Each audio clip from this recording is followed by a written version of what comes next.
Hello, everyone. Welcome back to another lesson, another Lighten Up session. Welcome if you've been doing the Course in Miracles. Welcome if you've been doing the lessons. Welcome if you just found your way to my title today, found your way to my channel today.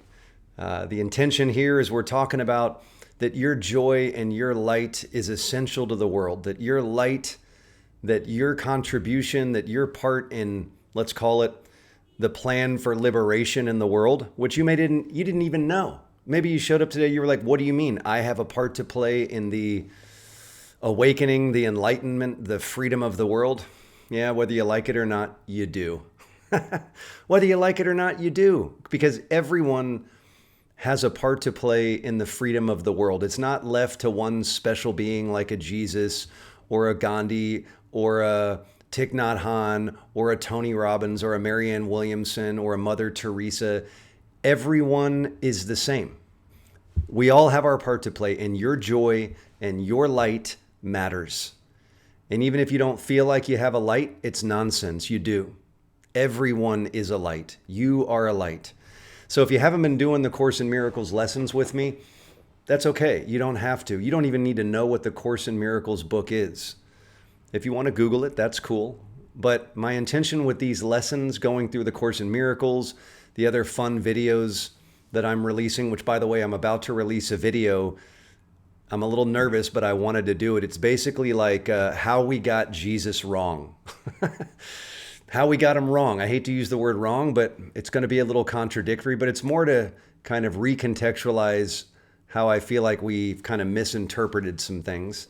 But I basically am doing the lessons in A Course in Miracles, and maybe you're not doing them, but if it leaves you feeling lighter today, then my mission is accomplished.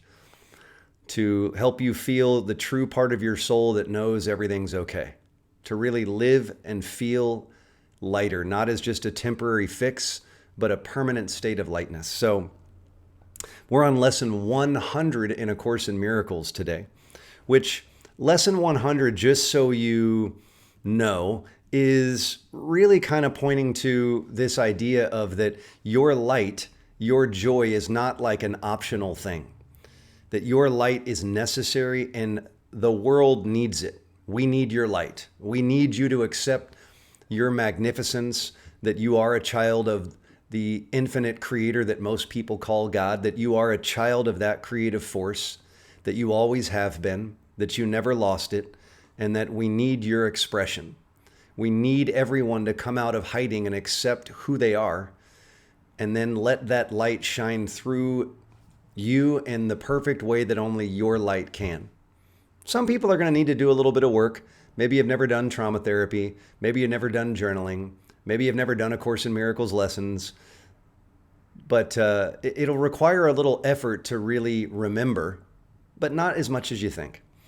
So the lesson today is my part is essential to God's plan for salvation, which another way of saying that is my part is essential to love's plan for freedom, to the plan of unending love, to truth. My part is essential to truth's plan for freedom. And again, I like to summarize it very easily for those that don't stick around while I read the actual lesson for the day. And again, all that I will say is what this lesson is trying to say is that there's no one person, there's no certain individual that is ordained to be just the Savior. Everyone is meant to be a Savior, not the Savior. And what it means to be a Savior of the world is to unwrap and undo every false self that you didn't even know you thought you were. You think like, well, I'm Billy and I'm from Idaho and, you know, I'm a Republican or a Democrat and I'm a steel worker or I'm a office manager or, you know, I have this characteristic and I'm a golfer and I don't know, you know, whatever. None of that is who you are. Those are all wrappings around your true self. The permanent childlike holy innocence that is has nothing to do with a body identity. It's your soul. It's your light. It's your spark, your essence, the cellular nature, this energetic vibration, this feeling that is not contained in a body. It's one with everything, and it's not something you see with the physical eyes. It's a felt state. It's unchanging. It's unlimited. And that it has an expression that we're all meant to shine, and that is you. And we need you to remember. We need you to remember who you really are and be like, all right, Spirit, I'm ready to remember who I am. How do you want to shine through me? How do you want the truth of what I am to come alive in me, to be restored in me? And then we just get out of the way and let that, just like the current that moves the ocean, we let that current of unchanging love move us in the world. We move into that fearless expression that we all are. So your part is essential. We need you. I need you. And if you haven't heard that, I'm saying it right to you. We need you. We need you to step out of the shadows and into the light. Say, I don't know. Yes, your heart knows. It'll do the work. Just become willing to say, okay, I'll let the light shine. So I'm going to start reading the official lesson 100 and enjoy today. By the way, my new hat, Stay Messy. I've told some of you, if you go to the Lighten Up Movement website, lightenupmovement.com, there's free PDFs. There's a little $7.99 one that's kind of a 15-page little quick reset. You do a little journaling, a little playful exercises. It kind of resets you into play. You can write these answers over and over. And then I love putting symbols that are reminders in the world for us to lighten up into the part of ourself that doesn't take anything serious here. So there's heart symbols. There's the arrow pointing up, representing going up into the higher self that knows we're all okay. And this is a new one, Stay Messy. I'll tell you the story. I was in Topanga Canyon by myself, and I went to this restaurant, and I was about to leave because nobody was there. And I thought, well, I want a little more energy. And as I walked outside, I saw a woman that I knew 10 years ago. I mean, I haven't seen her in close to 10 years. And she had a little 10-year-old girl with her who was the daughter of a friend. And I said, well, I'll just eat with you guys. So we sit down, and about a few minutes into eating, the 10-year-old girl who's very, hello, sirens. We'll let that pass. Boo! Love and light, blessings. Everything is okay. And the little girl starts spilling some food on her shirt. And my friend is like, oh my God, look at what you're doing. You're getting that all over your nice clothes. Like, oh, you know. And I looked at her and I said, you need my website. And I had already mentioned it to her a few minutes earlier. I was like, because see, she knows none of it matters. She doesn't care about spilling food on her shirt. She doesn't care about how she looks. She's just in the joy of eating and enjoying this food. She's not worried about how it looks in the world. So I looked right at the little girl and I said, you know what? Stay messy. And that inspired me to put this on a hat, right? This is all part of lightening up. Stay messy. Stay messy. You know, doesn't mean be a slob in your life. It just means the part of you that doesn't worry about what it looks like. Let yourself be messy, especially you perfectionists. Okay, lesson 100. But that's all on my website. If you want to reach out to me, email me, look at some stuff. Love to hear from you. Thanks for all the comments, by the way. Love all the interaction. Love hearing from you. Appreciate you. And I look forward to all of the way that you all decide to shine your own light in the world. Shout out to all of you. So lesson 100, my part is essential to love's plan for freedom. My part is essential to God's plan for salvation. Paragraph 1, just as God's child completes its creator, so your part in it completes your creator's plan. Freedom must reverse the mad belief in separate thoughts and separate bodies. So basically, liberation from separation, liberation from this idea that we're not all one.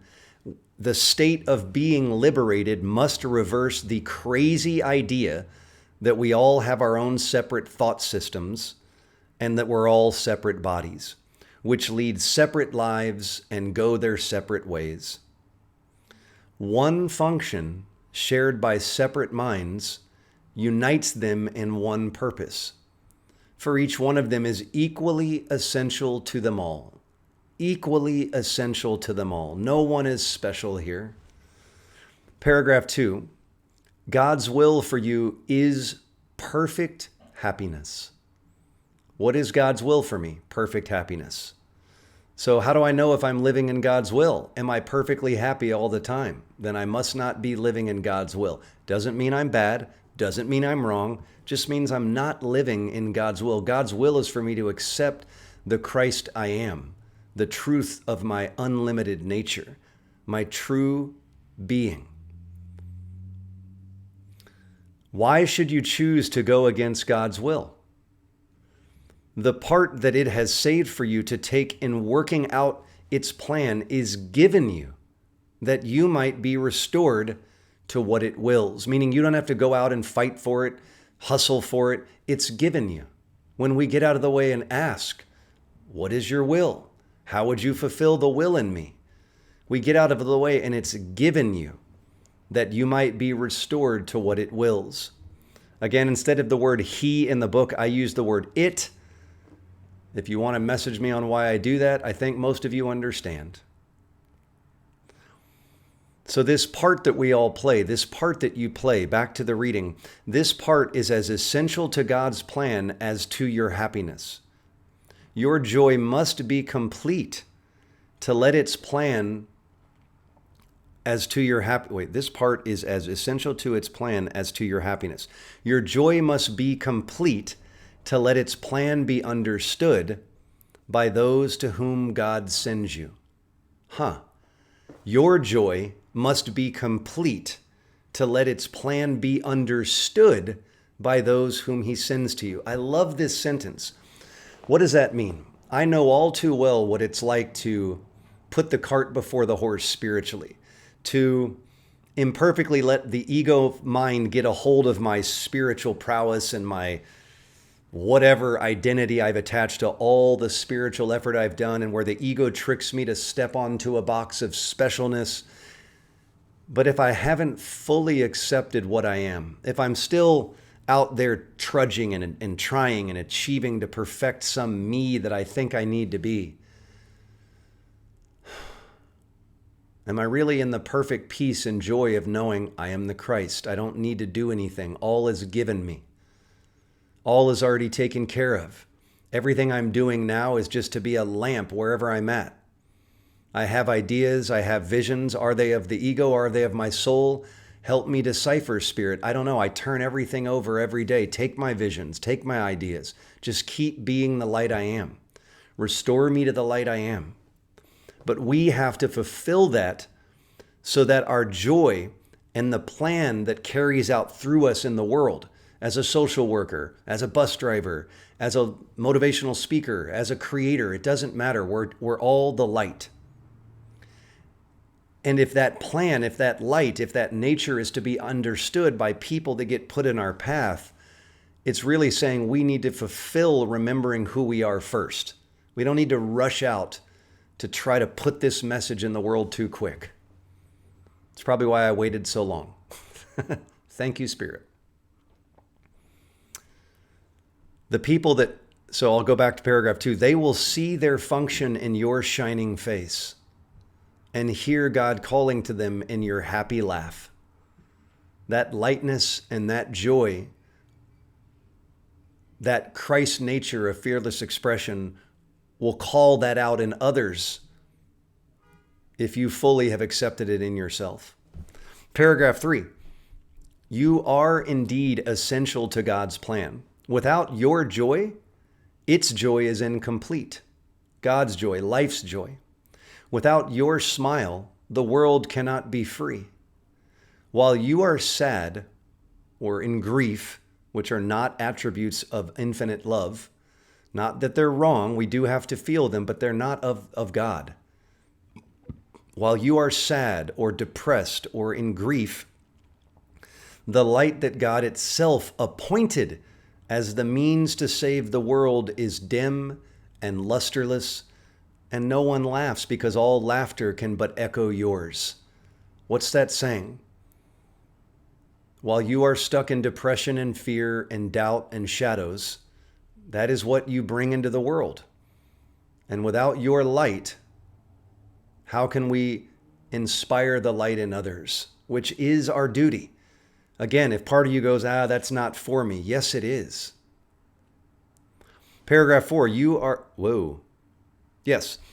Paragraph 4, you are indeed essential to God's plan.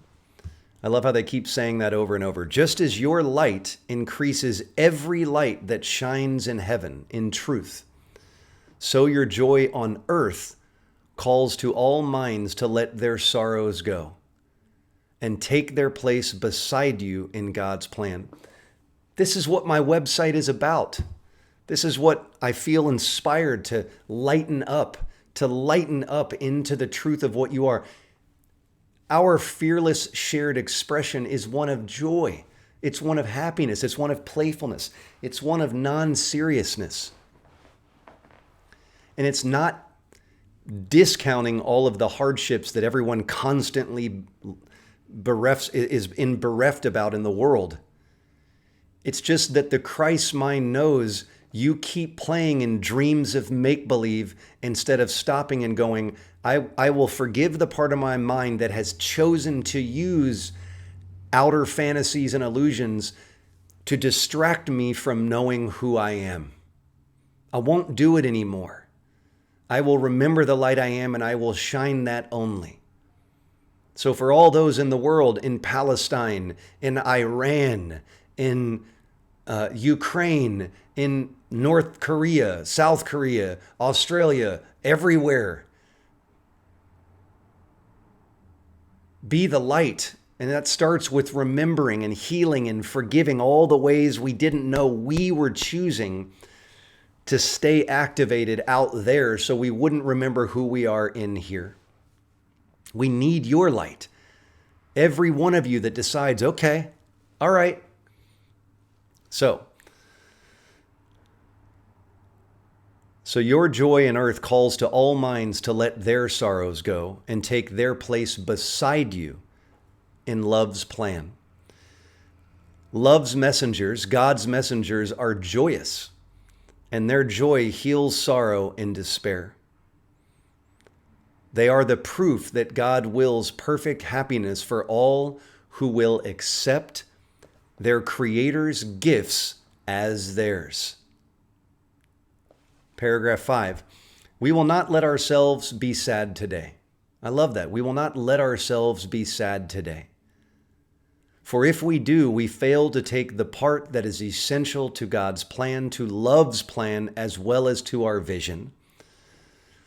If you're anything like me, sometimes you have clung to an emotion almost out of some sense of duty or like, yes, but it's my right to be sad. It's my right to be in grief. Okay.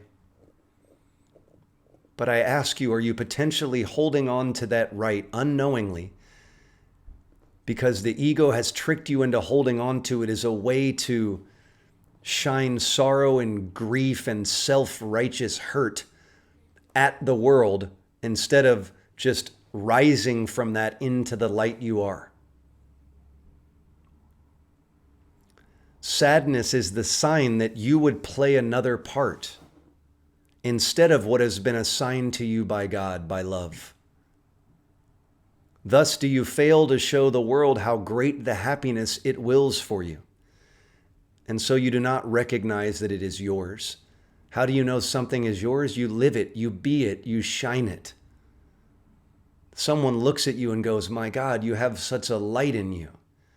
And when they say that, whether they know it or not, that's them recognizing they have that light in themselves.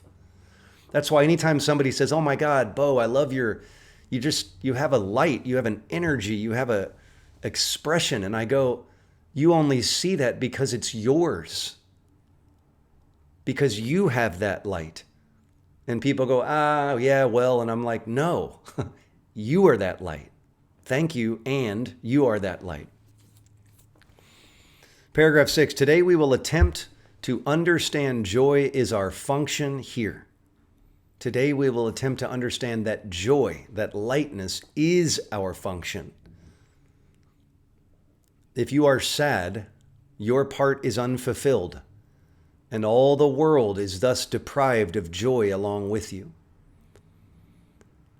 Love asks you to be happy, Truth asks you to be happy. God asks you to be happy, so the world can see how much it loves its child and wills no sorrow rises to abate its joy. No fear besets him to disturb its peace. You are God's messenger today. You bring its happiness to all that you look upon, its peace to everyone who looks on you and sees love's message in your happy face. Paragraph 7, we will prepare ourselves for this today. I guess we're starting the meditation in our 5-minute practice periods, right? 1 every hour.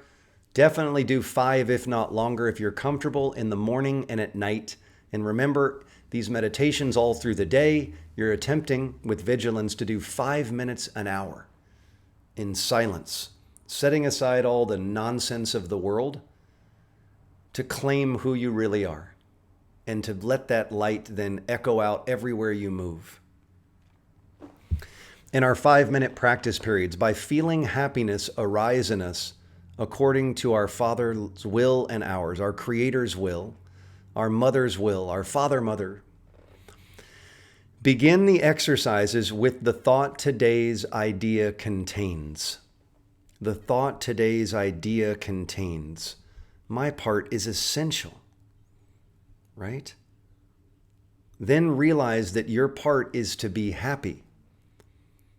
Only this is asked of you or anyone who wants to take its place among love's messengers, among God's messengers. Think about what this means. You have indeed been incorrect in your belief that sacrifice is asked of you. You only receive according to God's plan and never lose or sacrifice or die. Now let us try to find that joy that proves to us and all the world God's will for us. It is your function that you find it here in this meditation and that you find it now. For this you came. Let this one be the day that you succeed. Look deep within you, undismayed by all the little thoughts and foolish goals that you pass as you ascend to meet the Christ in you, to rise. Let my mind rise out of the coma, out of the cave, out of the armor of my misbeliefs. Let the light in me, the truth in me, the infinite nature that I am, rise in me. Look deep within you. Paragraph 9, He will be there. The Christ will be there. Yourself, with a capital S, will be there. And you can reach it now. What could you rather look upon in place of it who waits that you may look on him? What little thought has power to hold you back? What foolish goal can keep you from success when it who calls to you is God itself? He will be there. It will be there. You are essential to its plan. You are its messenger today. And you must find what it would have you give. Of course you'll find what it intends to give, because what it intends to give is given. Do not forget the idea for today between your hourly practice periods. It is your capital S self, your soul, your true self, the Christ nature in you who calls to you today.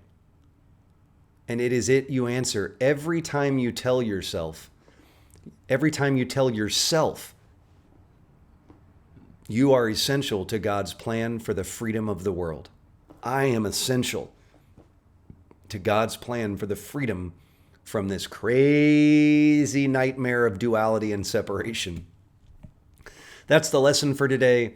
So remember, the lesson is in the morning, at night, and then all throughout the day, once an hour, you close your eyes. You say, my part is essential to God's plan for freedom. And the intention is that you are ascending into the Christ you are, to the nature of felt joy, to a nature of You say, there is a place in me that is unchanging happiness, that is in a state of joy that is beyond any state of joy that you have ever felt. If you were to think about the most joy you've ever been in your life, it's that times infinity. It's an unending laughter, but it's a powerful joy. And it cannot be moved, because that nature, to basically meet the Christ nature that you are, is to be in fearless joy. And then shine it everywhere you go, saying it all day long to yourself. My part is essential to the freedom of the world, being the light and the lamp of Christ. It doesn't mean I need to go out and preach with words, become a Christ. I might be doing that here a little bit, but when we know that, we just shine a state of forgiveness and light and joy in all situations. So thank you so much. I'll see you on another video soon. I'm so grateful to have y'all joining in. lightenupmovement.com. Stay messy, stay light, climb a tree. We'll see you soon. Be well.